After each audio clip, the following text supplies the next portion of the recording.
네, 첫 번째는 권광석 우리은행장 소식입니다. 어제 권행장의 1년 연임이 확정됐습니다. 사실 금융권에서는 이변이 없는 한 이 권행장의 연임할 것으로 봐왔었는데요. 다만 1년 연임이라는 점에서 좀 의아스럽다는 반응들이 나오고 있습니다.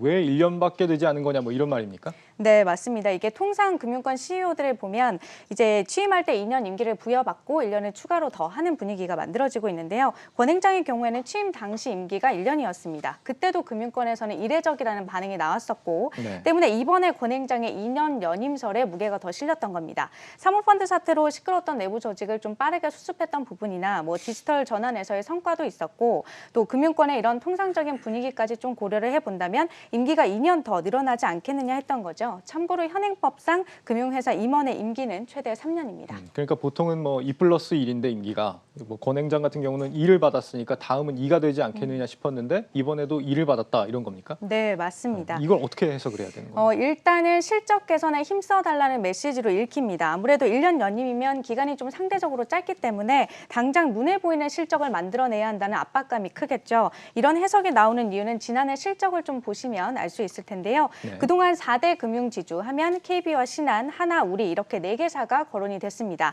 그런데 지난해 실적에서 우리금융은 5위권으로 밀려났고 대신 농협이 4위로 치고 올랐습니다. 결정적으로 비은행 부문이 실적을 갈랐는데 사실 지난해 증시가 좀 화랑세를 보였잖아요. 네. 이 때문에 국내 증권사들이 대체로 좀 최대 실적을 기록하는 모습을 보였는데 우리금융은 5대 금융지주 중에서 유일하게 그 수혜를 보지 못했습니다. 왜냐하면 우리금융 내에서 증권 계열사가 없기 때문이죠. 그렇군요. 근데 그런 논리면은 은행장을 압박할 게 아니라 뭐 증권사 같은 이런 비은행 부분을 좀 강화해야 됐던 게 아닙니까?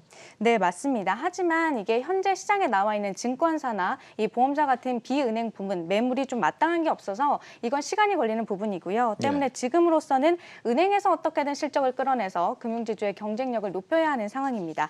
또 은행 실적을 보면 물론 대손 충당금을 얼마나 쌓느냐에 따라 좀 갈라지는 부분이기도 한데 농협은행의 간발의 차이로 우리은행은 앞서는 모습을 볼 수가 있습니다. 일단 울며 겨자 먹기로 은행이라도 뭐 고삐를 조여보겠다 이런 시각인 건데 과연 이게 좀 제가 생각할 때 좀 표면적이지 않나 이런 생각이 들고 실제 이유는 따로 있지 않을까 싶은데 다른 이유로 지목되는 건 어떤 겁니까? 네, 또 다른 이유는요. 이 손태승 우리금융회장의 임기 만료 시점을 고려했다는 분석도 있습니다. 손 회장은 2023년에 임기가 만료가 되는데 권행장이 2년을 임기를 더 부여받게 되면 이 시기와 겹치게 되는 거죠. 네. 이 회장과 행장 임기가 동시에 만료가 되면 지배구조 안정성을 우려가 커질 수 있는 만큼 이 부분을 반영했을 거라는 해석도 있고요. 또 차기 회장 자리를 놓고 이 경쟁 구도를 피하기 위한 이런 결정 아니냐는 시각도 일부에서 나왔습니다. 예전에도 이 손 회장이 그 권 행장을 좀 견제한다 뭐 이런 얘기가 좀 있었습니다. 아무래도 두 사람이 좀 출신이 다르잖아요. 권 행장의 경우에는 과거에 이제 상업은행 출신이고 그리고 손 회장 같은 경우는 한일은행 출신이다 보니까